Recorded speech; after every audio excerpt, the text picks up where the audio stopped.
Hi friends, నేను మీ జ్ఞానేశ్వర్. ఈ వీడియోలో మనము కొన్ని విషయాల గురించి క్లియర్ కట్గా మాట్లాడుకోబోతున్నాము. కళ్యాణ్ పడాల ఫ్యాన్స్కి ఒక గుడ్ న్యూస్ ఉంది. అదేవిధంగా నిన్న ఎలిమినేషన్ అయినటువంటి రీతు చౌదరికి అన్యాయంగా అన్ఫేర్ ఎలిమినేషన్ చేశారా, దాని గురించి కూడా క్లియర్ కట్గా మాట్లాడుకుందాము. అలాగే ఫినాలే ఓటింగ్ యొక్క అన్అఫిషియల్ ఓటింగ్ ప్రకారము ఎవరి ఓటింగ్ ఎలా కొనసాగుతుంది, కళ్యాణ్ పడాల ఓటింగ్ ఎలా ఉంది, తనుజ ఓటింగ్ ఎలా ఉంది అనేది ఈ వీడియోలో క్లియర్ కట్గా మాట్లాడుకుందాము. అదేవిధంగా సంజన గారికి ఒక సీక్రెట్ టాస్క్ ఇవ్వడం జరిగింది. ఆ సీక్రెట్ టాస్క్ ఏందనేది వీడియోలో క్లియర్ కట్గా మాట్లాడుకుందాము. అదేవిధంగా బిగ్ బాస్ ప్రోమో 1లో మనీ టాస్క్ ఉంది కదా, ఆ మనీ టాస్క్లో ఎవరికి ఎంత మనీ వచ్చిందనేది ఈ వీడియోలో క్లియర్ కట్గా మాట్లాడుకుందాము. అదేవిధంగా బర్నీ గారికి క్యాప్టెన్ బ్యాచ్ ఎలా వచ్చిందనేది కూడా ఈ వీడియోలో క్లియర్ కట్గా మాట్లాడుకుందాము. అదేవిధంగా థర్డ్ టాస్క్ ఉంది కదా, ఇమ్యూనిటీ టాస్క్, ఆ టాస్క్లో ఎవరు స్కోర్ ఎలా ఉంది, ఎవరు లీడింగ్లో ఉన్నారు అనేది కూడా వీడియోలో మాట్లాడుకుందాము.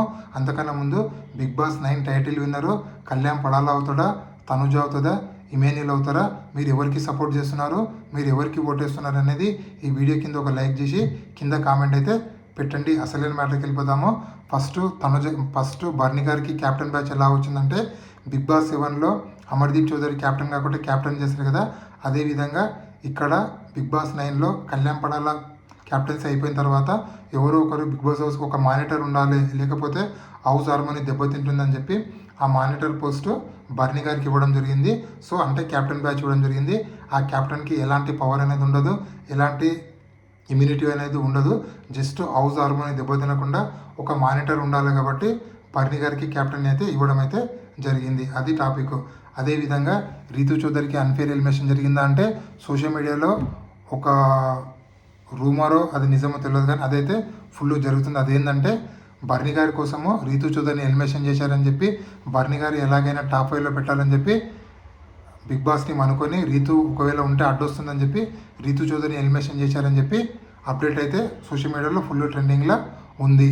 సో మీ అనాలిసిస్ ప్రకారము రీతు చౌదరి రియల్గా అన్ఫేర్ ఎలిమినేషనా లేకపోతే ఫేర్ ఎలిమినేషనా, మీరు ఏమనుకుంటున్నారు అనేది కింద కామెంట్ పెట్టండి. అదేవిధంగా మనీ టాస్క్లో ఎవరికి ఎంత మనీ వచ్చిందంటే, ఇమాన్యుల్కు 2,50,000, తనుజ గారికి 2 లక్షలు, అలాగే డెమాన్ పవన్కి 1,50,000, అదేవిధంగా సుమన్ శెట్టికి 1,00,000, బర్నీ గారికి 50,000 అయితే రావడం అయితే జరిగింది. అదేవిధంగా 0 అమౌంట్ 0 అమౌంట్ సంజన గారికి రావడం వల్ల సంజన గారిని బిగ్ బాస్ హౌస్ ఉన్నటువంటి జైల్లో వేయడం అయితే జరుగుతుంది. సో సంజన గారికి జైల్లో వేసిన తర్వాత బిగ్ బాస్ ఒక సీక్రెట్ టాస్క్ ఇవ్వడం జరుగుతుంది. ఆ సీక్రెట్ టాస్క్ ఏంటంటే, జైలు నుంచి 3 సార్లు బయటకు వచ్చి లోపలికి వెళ్ళాలని చెప్పి సీక్రెట్ టాస్క్ ఇస్తారు. ఆ సీక్రెట్ టాస్క్ ఇవ్వడానికి ముఖ్య కారణము క్యాప్టెన్గా ఉన్నటువంటి బర్నీ ఎలా రియాక్ట్ అవుతాడో తెలుసుకుందామని చెప్పి బిగ్ బాస్ సీక్రెట్ టాస్క్ ఇవ్వడం అయితే జరుగుతుంది. ఆ సీక్రెట్ టాస్క్ని సంజన గారు సక్సెస్ఫుల్గా కంప్లీట్ అయితే చేయడం అయితే జరుగుతుంది. సో అదేవిధంగా థర్డ్ టాస్క్ ఉంది కదా, ఇమ్యూనిటీ టాస్క్, ఆ టాస్క్లో ఎవరికి ఎంత స్కోర్ వచ్చిందంటే, ఈ థర్డ్ టాస్క్లో ఇమాన్యుల్కు 50 స్కోరు, బర్నీకి 40 స్కోరు, డెమాన్ పవన్కి 30 స్కోరు, తనుజకు 20 స్కోరు, సుమన్ శెట్టికి 10 స్కోర్ ఉంది. సో సంజన గారు దీంట్లో పాల్గొన్నారు కాబట్టి సంజన గారికి 0 స్కోర్ మళ్ళీ. సో ఇక్కడ ఇది సంబంధించిన విషయాలు. అదేవిధంగా అన్అఫిషియల్ ఓటింగ్ ప్రకారము ఎవరి ఓటింగ్ ఎలా ఉందని ఒకసారి మనం మాట్లాడుకుంటే, అన్అఫిషియల్ అంటే ఫినాలే ఓటింగ్ ఒక అన్అఫిషియల్ ఓటింగ్ ప్రకారం చూసుకుంటే కళ్యాణ్ పడాల ఓటింగ్ అనేది 32%లో కొనసాగుతుంది. అదేవిధంగా తనుజ ఓటింగ్ అనేది 29%లో, ఇమాన్యుల్ ఓటింగ్ అనేది 10%లో, భరణి, సంజన, సుమన్ శెట్టి, సంజన వీళ్ళ నలుగురు ఓటింగ్ అనేది 9%లో కొనసాగుతుంది. ముఖ్యంగా ఇక్కడ కళ్యాణ్ పడాల తనుజకు చాలా అంటే చాలా గట్టి పోటీ జరుగుతుంది. ముఖ్యంగా వాళ్ళిద్దరు ఫ్యాన్స్ అయితే బాగా సోషల్ మీడియాలో బాగా కొట్టుకుంటున్నారు. బట్ ఇది బిగ్ బాస్ హౌస్లో మాత్రం వాళ్ళు దాగుడు మూతలు ఆడుతున్నారు.